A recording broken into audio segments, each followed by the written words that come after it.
Hello दोस्तों, welcome to main point study. So आज हम पढ़ने वाले हैं चैप्टर 4 क्लास 10 का ज्योग्राफी का, जिसका नाम है एग्रीकल्चर, और हम करने वाले हैं इसका part 3। First and second part पहले अपलोड हो चुका है, लिंक नीचे डिस्क्रिप्शन में है, पहले वो जाकर देखना, तभी आपको चैप्टर अच्छे से क्लियर होगा।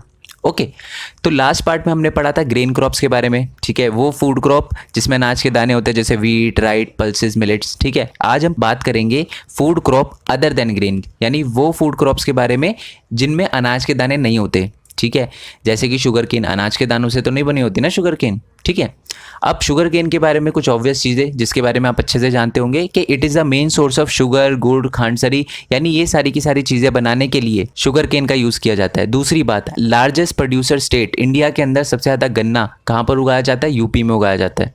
ठीक है, और बाकी महाराष्ट्र, कर्नाटका, तमिलनाडु, इनमें भी उगाया जाता है, बट आप यूपी याद रखना और इसके साथ कोई भी एक स्टेट फिर एटसेट्रा लिख देना। ठीक है, मेजर यूपी याद रखना है आपको। ओके, नेक्स्ट जो चीज़ बताऊं मैं आपको कि सबसे ज़्यादा जो गन्ना है पूरी दुनिया के अंदर वो ब्राज़ील में उगाया जाता है, उसके बाद इंडिया में उगाया जाता है, यानी इंडिया सेकंड लार्जेस्ट प्रोड्यूसर है शुगर केन का। ठीक है, गन्ने को उगाने से लेकर काटने तक मैनुअल लेबर की बहुत ज़्यादा ज़रूरत पड़ती है। मैनुअल लेबर क्या होते हैं? यानी मशीनों से नहीं करी जा सकती, बीज नहीं बोया जा सकता मशीनों से, और कटाई भी नहीं करी जा सकती गन्ने की मशीनों से, तो इसलिए बहुत सारे मैनुअल लेबर चाहिए होते हैं जो बीज बो सके और कटाई कर सके। ठीक है, grow where annual rainfall between 75 centimetre to 100 centimetre, यानी बहुत ज़्यादा बारिश की ज़रूरत पड़ती है, बहुत ज़्यादा पानी की ज़रूरत पड़ती है शुगर केन को। यानी ये कौन सी क्रॉप होगी आपके हिसाब से? ऑब्वियस सी बात है, खारिफ क्रॉप, क्योंकि खारिफ क्रॉप क्या होती है? जो रेनी सीजन में उगाई जाती है, और आपको पता ही है शुगर केन को उगाने के लिए बहुत ज़्यादा पानी चाहिए, तो एक खारिफ क्रॉप है ये। ठीक है, अब ध्यान से सुनो, it can be grown on the variety of soil, ये बहुत टाइप की सॉइल में उग सकता है, यानी ये ट्रॉपिकल में भी उग सकता है और सब ट्रॉपिकल भी। अब ये ट्रॉपिकल और सब ट्रॉपिकल क्या होता है मैं आपको बता दूं। इंडिया के ऊपर वाला पार्ट है ना, पिक्चर में दिख रहा होगा, इंडिया के ऊपर वाला पार्ट जो है वो सब ट्रॉपिकल होता है, और जो इंडिया के नीचे वाला पार्ट होता है वो ट्रॉपिकल होता है।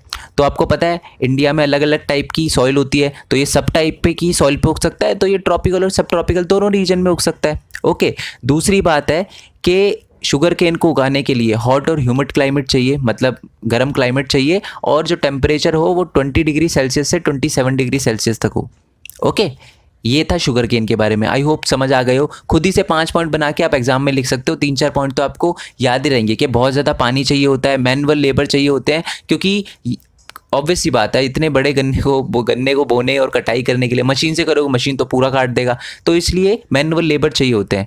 ठीक है, ये हर टाइप की सॉइल में उग सकता है, यानी ट्रॉपिकल और सब ट्रॉपिकल दोनों क्रॉप है, और ये बहुत ज़्यादा पानी चाहिए होता है, इसलिए खारिफ क्रॉप है, और गुड़ वगैरह बनाया जाता है इससे, और लार्जेस्ट प्रोड्यूसर है यूपी, और सेकेंड लार्जेस्ट प्रोड्यूसर कंट्री जो है वो इंडिया है। ठीक है, नेक्स्ट है कि ऑयल सीड क्रॉप्स। अब ये ऑयल सीड क्रॉप क्या होती है? Oil seed crop are those from which we can extract different type of oil, not soil, oil. ठीक है, इसे ऑयल कर लेना कि ऑयल सीड क्रॉप वो होती है जिसके अंदर से हम डिफरेंट टाइप ऑफ ऑयल को निकालते हैं, जैसे आपने सनफ्लावर ऑयल सुना होगा, ठीक है, आपने कोकोनट ऑयल सुना होगा, आपने मूंगफली के तेल के बारे में सुना होगा, ठीक है, आपने एडवर्टीजमेंट भी देखी होगी कि मेरे गहरे सुनहरे बालों का राज है सनफ्लावर ऑयल। ठीक है, आज यूज़ करें।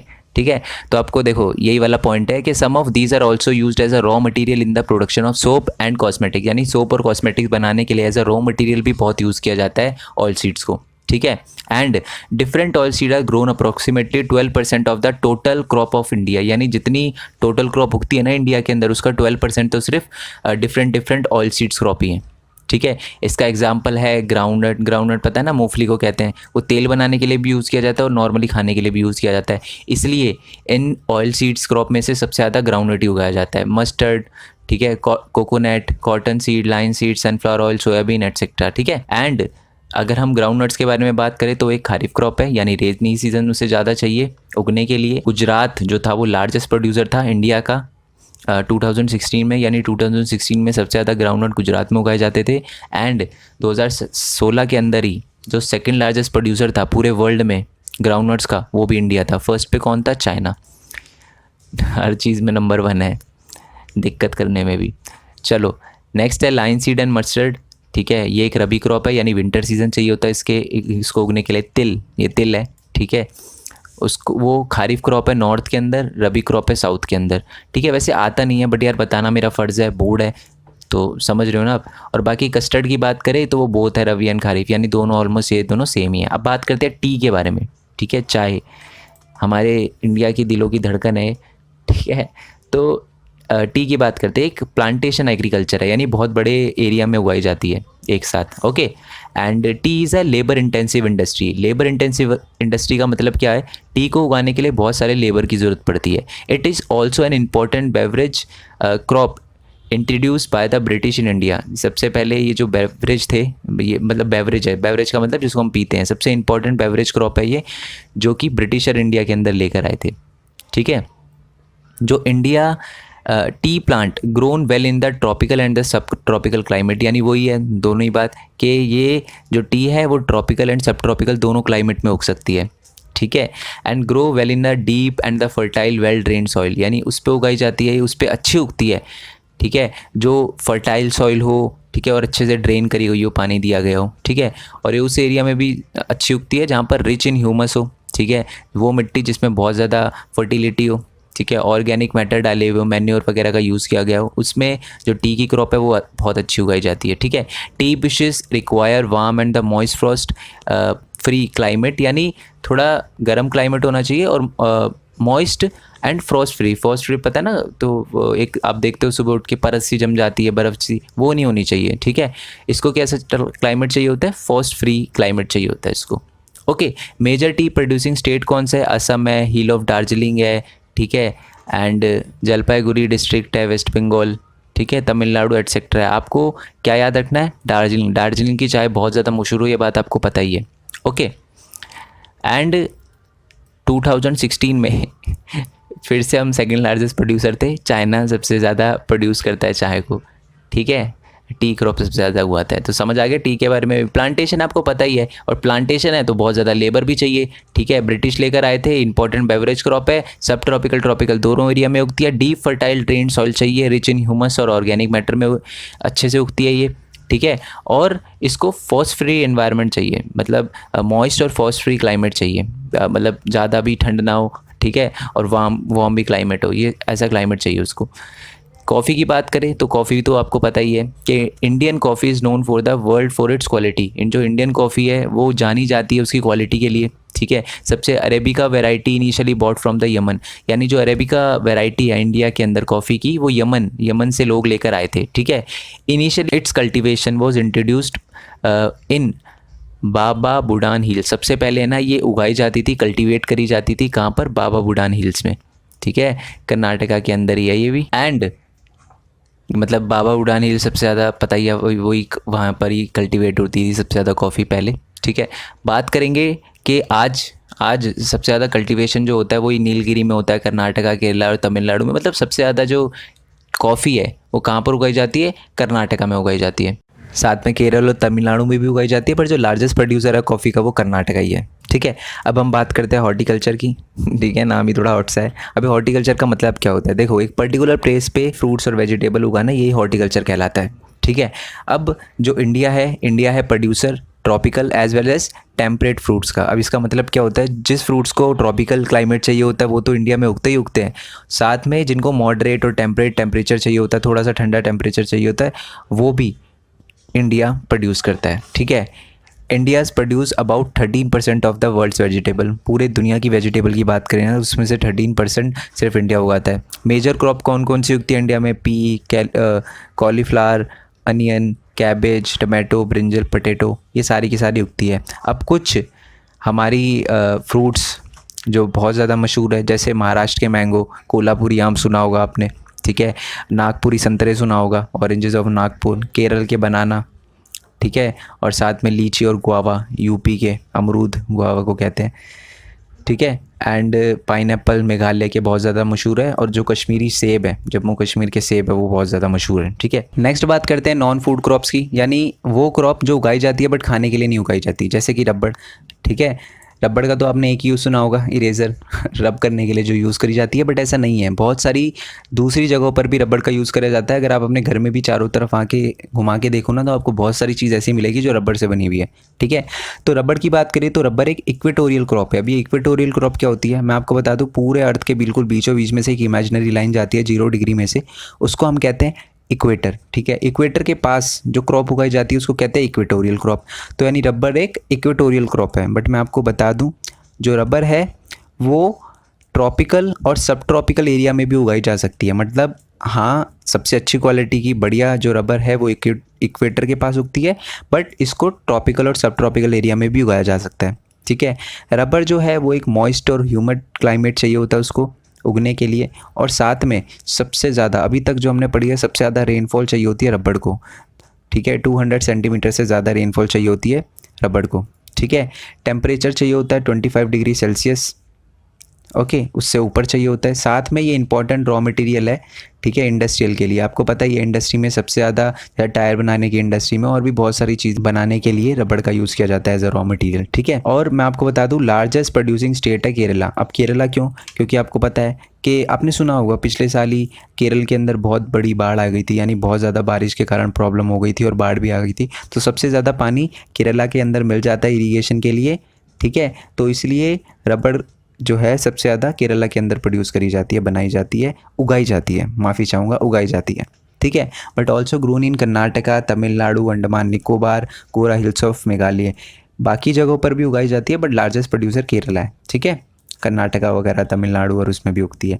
अब हम बात करेंगे फाइबर क्रॉप्स की। अब ये फाइबर क्रॉप्स क्या होती है? ऑब्वियस सी बात है, ये भी एक नॉन फूड क्रॉप है, इसको खाने के लिए यूज़ नहीं करते, बट इनका यूज़ करा जाता है मतलब धागे वाली फाइबर की जो क्रॉप होती है उसमें। जैसे कॉटन का यूज़ करते हो ना टेक्सटाइल इंडस्ट्री में, कपड़े धागे होते हैं कॉटन के, उससे कपड़े बनते हैं। बाकी जूट पता है ना आपको, रस्सी जिससे बनती है, गोल्डन कलर का होता है, ये गोल्डन फाइबर भी कहा जाता है इसको। ठीक है, सोने का नहीं बना होता, बट गोल्डन फाइबर कहा जाता है उसको, गोल्डन कलर का होता है, एक हैम्प भी होता है। ठीक है, इसके बारे में बुक के अंदर नहीं दे रखा, तो कोई इसे लर्न करने की ज़रूरत नहीं है आपको। बात करते हैं नेचुरल सिल्क की। नेचुरल सिल्क भी एक फ़ाइबर है। आपको पता है ना कि सिल्क की साड़ी सुना होगा आपने, सिल्क की शॉल सुना होगा। एक्चुअल में इसका प्रोडक्शन नहीं होता, सिल्क का प्रोडक्शन नहीं होता। जो सिल्क है ना वो हमें सिल्क वॉर्म से मिलता है, सिल्क वॉर्म के ककून से मिलता है। तो rearing of the silk worm for the production of the silk fibre is known as sericulture. जब सिल्क वॉर्म को रेयर करा जाता है सिल्क के लिए, तो इसको हम सेरीकल्चर कहते हैं। हॉर्टिकल्चर क्या होता है? जिसमें वेजिटेबल और फ्रूट को ग्रो किया जाता है, तो उसको हम हॉर्टिकल्चर कहते हैं। और सिल्क वॉर्म को जब रियर किया जाता है for the production of silk, इसको सेरीकल्चर कहते हैं। ठीक है, अब हम बात करते हैं कॉटन की, जूट की और हेम्प की। ठीक है, पहले कॉटन और जूट की बात करते हैं हम। ठीक है, ओके यार, उससे जाने से पहले मैं आपको एक बात बता दूं, अगर आप अभी तक देख रहे हो तो आपको वीडियो अच्छी लगी होगी। वीडियो लाइक करना, चैनल को सब्सक्राइब करना, जितना हो सके इस वीडियो को शेयर करो, बाकी बच्चे तक पहुंचाओ। ठीक है, मैं चाहता हूं 10th में इस बार ऐसा रिजल्ट आए कि स्कूल वाले परेशान हो जाए कि क्या पढ़ लिया इन्होंने। तो सबके पास ये वीडियो जानी चाहिए। साथ ही में यार मेरे नीचे न्यू चैनल का लिंक दे रखा है, उसको भी सब्सक्राइब करना, जितना हो सके उसको भी शेयर वगैरह करना। ठीक है, अभी तक कुछ वीडियो डाली नहीं है क्योंकि मैं आपके नोट्स वगैरह में भी बिजी रहता हूँ, और साथ में यार मेरे लैपटॉप का जैक ख़राब हो गया है, तो आपको जो दिख रहा है ना, मैं ऑडियो अलग और वीडियो अलग कर रहा हूँ। ठीक है, फिर दोनों को कंबाइन करके अपलोड कर रहा हूँ, तो इसलिए टाइम बहुत लग रहा है। ठीक है, एंड मेरे इंस्टाग्राम और फेसबुक का लिंक भी दे रखा है, तो इंस्टाग्राम को भी फॉलो करो यार, क्योंकि आपको पता है चैनल मोनेटाइज नहीं है, और मैं किसी यूट्यूबर की हेल्प मांगना चाहता हूँ तो सबसे पहले मैं उसको इंस्टाग्राम पे ही मैसेज करूँगा, तो वो इंस्टाग्राम पे मेरे कम फॉलोवर देखे रिप्लाई नहीं करते, तो इसलिए इंस्टाग्राम पे भी आप मेरे को फॉलो वगैरह कर सकते हो। एंड हाँ, अगर आप मेरे को सपोर्ट करना चाहो तो मेरे पेटीएम का नंबर नीचे दे रखा है, आप मेरे को सपोर्ट कर सकते हो, स्क्रीन पे भी आपको दिख रहा होगा। ठीक है, मेरे को लगा नहीं था कि मेरे को कभी हेल्प मांगनी पड़ेगी पेटीएम से, बट यार अब थोड़ा मेंटेन करना मुश्किल हो रहा है इसलिए। तो अब बात करते हैं कॉटन की। ठीक है, तो कॉटन क्या है? मेन रॉ मटेरियल है for the cotton textile industry. आपको पता है ये कॉटन टेक्सटाइल इंडस्ट्री में जो कॉटन के कपड़े वगैरह बनाए जाते हैं, उसमें मेन जो रॉ मटेरियल है वो क्या है? कॉटन है। सेकंड लार्जेस्ट प्रोड्यूसर है कॉटन, चाइना के बाद। सबसे ज़्यादा कॉटन जो उगता है वो चाइना में उगता है, उसके बाद इंडिया में उगता है। ठीक है, grow well on black soil. आपको पता है कि मैं देखो, धोखा मत देना, ये बात आपको पता होना चाहिए कि ब्लैक सॉइल सबसे ज़्यादा आइडियल होती है कॉटन उगाने के लिए। ठीक है, पता ही होना चाहिए आपको, फर्स्ट चैप्टर में मैंने बताया था। ठीक है, और ब्लैक सॉइल कहाँ मिलती है हमको? डेक्कन प्लेटो में, यानी डेक्कन प्लेटो में कॉटन सबसे अच्छा उगाया जाता है और सबसे बढ़िया उगाया जाता है। देखो, बाकी एरिया में भी आप उगा सकते हो, पंजाब में भी उगा सकते हो, कोई दिक्कत नहीं है। मेरे को किसी बच्चे ने बोला था, सर मैं पंजाब गया था और मैंने देखा था पंजाब में कॉटन उग रहा है। बिल्कुल उग रहा है, ठीक है, बट जो बढ़िया क्वालिटी का, जो अगर हम बात करें, देखो ग्रो वेल लिखना है, यानी बढ़िया क्वालिटी का जो कॉटन उगता है वो आपका डेक्कन प्लेटो में उगता है। ठीक है, इसको उगाने के लिए आपको क्या चाहिए? हाई टेम्परेचर चाहिए और लो रेनफॉल चाहिए। आपको पता ही है प्लेटो वाले एरिया में वैसे ही पानी कम होता है, तो लो रेनफॉल से भी हम कॉटन को उगा सकते हैं। It is an kharif crop. बारिश बेशक कम हो, उसमें ये उग जाएगा, बट ये खरीफ क्रॉप है बारिश के सीज़न में, क्योंकि आपको पता है डेक्कन प्लेटू में तो वैसे ही बारिश बहुत कम आती है, तो इसलिए ये खरीफ क्रॉप है। Okay, largest producer of the cotton है महाराष्ट्र, ठीक है। अब महाराष्ट्र और भी किसी स्टेट का लार्जेस्ट प्रोड्यूसर है, और भी किसी क्रॉप का लार्जेस्ट प्रोड्यूसर है, याद है ना आपको? माइकल जैक्सन ज्वार सबसे ज़्यादा कहाँ उगता है? महाराष्ट्र में। वैसे ही कॉटन का भी याद रखना, कॉटन भी सबसे ज़्यादा महाराष्ट्र में उगाया जाता है, और महाराष्ट्र कहाँ है? डेक्कन प्लेटो में आता है, ठीक है। बात करेंगे हम जूट की। अब जूट क्या है? रस्सी बनाई जाती है ना जिससे, वही जूट, ठीक है। और एक खाट होती है, खाट आपने सुना होगा, चारपाई कहते हैं जिसको। पुराने ज़माने जो गांव वाली चारपाई होती है वो, यहाँ पर तो नकली होती है, वो फाइबर दूसरे नायलॉन वगैरह से बनाई जाती है। Okay, also known as golden fibre. इसको गोल्डन फाइबर भी कहा जाता है क्योंकि गोल्डन कलर की है। 1 मार्क्स का क्वेश्चन लिख लो, डायरेक्ट आएगा, ठीक है। हाई टेम्परेचर चाहिए होता है, साथ में well drain fertile soil of the flood plain, यानी वो एरिया, ठीक है, जहाँ पर अच्छी सी फर्टाइल सॉइल हो और हाई टेम्परेचर हो, वहाँ पर उगता है। फ्लड प्लेन्स का area where the soil renew every year. इसका मतलब है कि जहाँ पर आपको पता है जिस एरिया में फ्लड आती है ना, वहाँ पर सॉइल बार बार चेंज होती रहती है। फ्लड आई, पानी गिरा, सॉइल को बहा के ले गई, फिर दूसरी सॉइल, तो ऐसे करके फ्लड प्लेन्स वाले एरिया में जूट बहुत अच्छी उगती है, ठीक है। वेल ड्रेन फर्टाइल सॉइल होगी क्योंकि फ्लड आएगी तो, और साथ में हाई टेम्परेचर भी चाहिए होता है। लार्जेस्ट प्रोड्यूसर जो है जूट का वो वेस्ट बंगाल है। देखो आपको पता ही होगा इस साल बहुत बुरी प्रॉब्लम आई है वेस्ट बंगाल के अंदर, पानी की वजह से, बारिश की वजह से, ठीक है। तो इसलिए सबसे जो ज़्यादा जूट उगाया जाता है वो वेस्ट बंगाल में उगाया जाता है, क्योंकि मैंने अभी बोला फ्लड प्लेन्स, यानी पानी से ही समझो आप, यहाँ पर पानी बहुत ज़्यादा हो, ठीक है, फ्लड प्लेन्स के एरिया में उगाई जाती है। और आपको पता ही है कि वेस्ट बंगाल बिल्कुल बे ऑफ बंगाल के पास में पड़ता है, तो इसलिए use to make yarn mat, वो मैट बनाने के लिए, खाट बनाने के लिए, चारपाई बनाने के लिए यूज़ किया जाता है। बट इस जूट की पता है एक दिक्कत क्या है, कि वो हाई कॉस्ट का है। किस लिए? आपने सुना होगा कि जूट बैग भी होते हैं और फिर भी हम पॉलीथीन वगैरह का यूज़ करते हैं क्योंकि वो थोड़ा महंगा है, ठीक है। ओके यार, सो आज के लिए इतना ही रखते हैं, ज़्यादा बड़ी हो गई तो आप बोर हो जाओगे। आई होप आपको सब कुछ समझ आओ। कोई भी दिक्कत, कुछ भी समझ नहीं आ रहा तो डिस्क्रिप्शन में वीडियो दे रखी है। पहली बात तो बता दूं नोट्स डाउनलोड करने के लिए, कि नोट्स आप कैसे डाउनलोड कर सकते हो, ठीक है। नोट्स का लिंक भी नीचे डिस्क्रिप्शन में दे रखा है, और साथ में टेलीग्राम चैनल ज्वाइन करो यार, क्योंकि देखो नोट्स का कुछ नहीं पता, मैं फ्रैंकली बता रहा हूँ आपको। इंपॉर्टेंट क्वेश्चन, बहुत सारी PDF मैं सीधा उस पर अपलोड कर देता हूँ, ठीक है। जो आपको ये PDF दिख रही है ना, वो एक्चुअल में अभी देख रहे हो, वो 3-4 दिन पहले ही वहाँ पर अपलोड हो चुकी है, ठीक है। साथ में बहुत सारी चीज़ें, मैं क्विज़ वगैरह भी वहाँ पर लेता रहता हूँ, इसलिए वहाँ पर जाकर आप आ सकते हो, ठीक है। वहाँ पर जाकर आप ज्वाइन कर सकते हो। उसको कैसे करना है? सिंपल है यार, प्ले स्टोर पे जाओ। मेरी बनाई हुई ऐप नहीं है ये टेलीग्राम, पहले ही बता दूं मैं आपको, कहीं आप समझ रहे हो कि टेलीग्राम बहुत सही ऐप है, व्हाट्सएप से बहुत अच्छी है, ठीक है। व्हाट्सएप पे क्या होता है, 257 मेंबर ही ऐड कर सकते हो, बट टेलीग्राम में अनलिमिटेड है, कितने भी ऐड हो सकते हो। यही प्रॉब्लम आती थी क्योंकि मैंने 3-4 ग्रुप बनाए, फिर भी बच्चे बढ़ते जा रहे थे, तो इसलिए टेलीग्राम चैनल बेस्ट है। आप सीधा जाओ प्ले स्टोर पे, ठीक है, टेलीग्राम लिखो, डाउनलोड करो उसको, साइन अप वगैरह करो, उसके बाद सर्च करो मेन पॉइंट स्टडी, ठीक है। मेन पॉइंट स्टडी 10th लिख कर आ जाएगा, ठीक है। 10th वाले बच्चों के लिए वो, 9th वालों के लिए अलग ग्रुप है, जिससे बच्चों को ऐसे प्रॉब्लम ना आए, ओके। तो वहाँ पर जाकर आप ज्वाइन कर सकते हो, कोई प्रॉब्लम नहीं आएगी आपको, ओके। बाकी सपोर्ट करो। और देखो ऐसा नहीं है मैंने पेटीएम का नंबर दिया है तो आप सोचो कि यार करना ही है मेरे को, ऐसा कुछ नहीं है यार। देखो मैंने पेटीएम का नंबर इसलिए दिया है, जो बच्चे कैपेबल है ना, मैं पहले सोच रहा था यार नोट्स को सेल करूं, बट ये थोड़ा गलत हो जाएगा कि जो बच्चा कैपेबल नहीं है, मतलब जो पे नहीं कर सकता, उसके लिए फिर बड़ी प्रॉब्लम हो जाएगी कि वो कैसे परचेज़ करे। मेन मोटिव पैसे का नहीं है, वो सिर्फ चैनल को चलाने के लिए इतने पैसे चाहिए मेरे को, बट जो मेन ये है कि बच्चों के नंबर अच्छे आने चाहिए, इसलिए मैंने नोट्स को बिल्कुल फ्री में दिया है। कुछ नहीं है, GP लिंक 2-3 बार, अगर एक बार ट्राई करना आ गया, GP लिंक से नोट्स निकालने आ गए, लाइफ में कभी दिक्कत नहीं आएगी आपको। फिर भी आती है मेरे को मैसेज करो, ठीक है। बट अगर आप सपोर्ट कर सकते हो तो बिल्कुल आप सपोर्ट करना, ठीक है। नेक्स्ट वीडियो के लिए स्टे ट्यून्ड, तब तक के लिए थैंक यू सो मच। जय हिंद, जय भारत, वंदे मातरम।